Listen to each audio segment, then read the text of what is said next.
cái đi cả từng bên tình hình là rồi cho nó rồi smart art này bắt đầu bị đó tình hình là liệu từng biết bị gì mà đấy ở khu cho nó xuôi ra smart art lego bây giờ bây lại mà bọn nó bây vô đôi tôi có vào đâu đấy đi slide go right click down delete slide lúc lại ba go ok đó giờ nó namuna lâu ra smart art à mình chỉ đâu vào đó giờ đi nhà mà animation rồi slide go right click down với đó duplicate slide lúc lại vào mấy vì mà đi nhà đi mà nó rồi smart art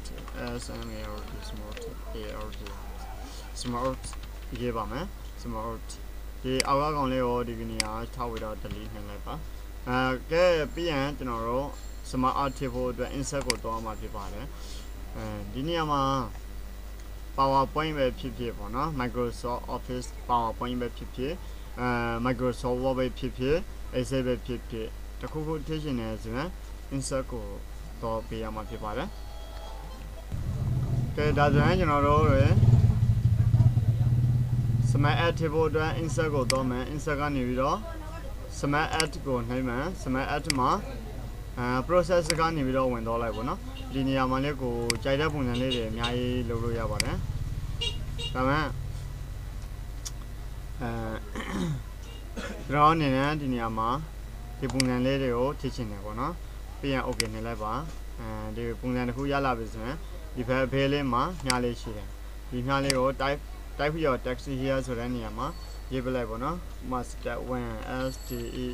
p step 1နော် step 1 home ကိုတော့ပါမယ် step 1ဆိုတဲ့နေရာမှာ percent ကို30ထားပါမယ် enter ထည့်ခေါက်ပါမယ် step 1နော်ဒီကနေပြီးတော့ select ပေးပြီးတော့လေးရတာပေါ့နော်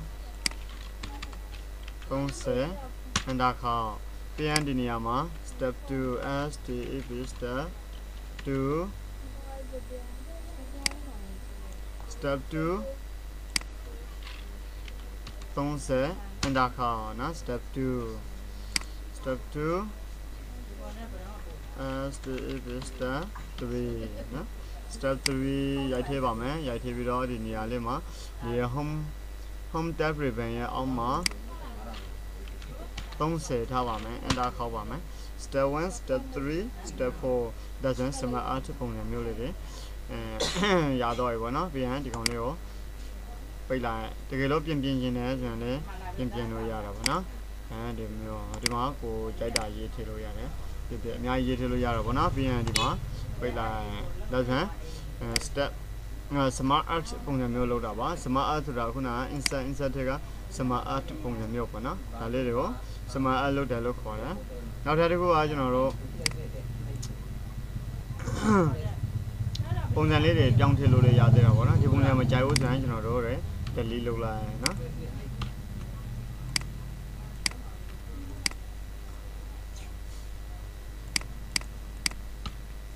delete လုပ်လိုက်မှာဒီနေရာမှာ smart art မှာ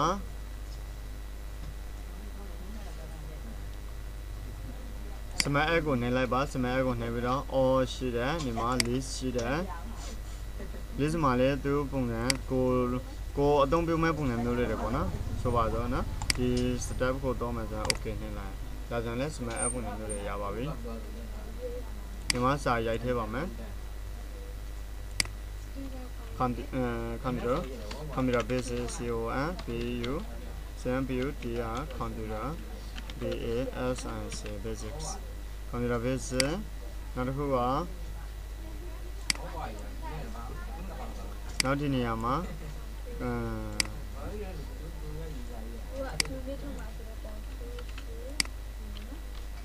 ADVN CAD advance computer basic advance ဒီနေရာမှာကြာတော့ pro ဆိုပြီးတော့သုံးခုရေးထည့်ပါမယ်နောက်ဒီနေရာလေးမှာ computer basics မှာကြာတော့ပါမယ်ဆိုတော့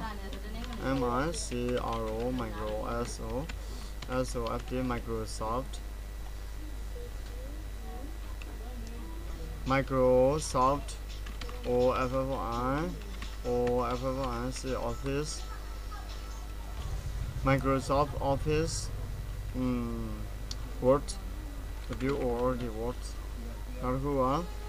Excel Excel Excel PP PowerPoint PP PowerPoint နောက်တော့ introduction intro intro the usage introduction to review the Windows ကဲဒါကြောင့်ဒီနေရာမှာကိုကြိုက်တဲ့ advanced မှာကြတော့design ဒီ design Photoshop Photoshop Illustrator ILLUS DOR Illustrator နောက်တော့ဒီဘက်ဒီနေရာမှာ video editing video editing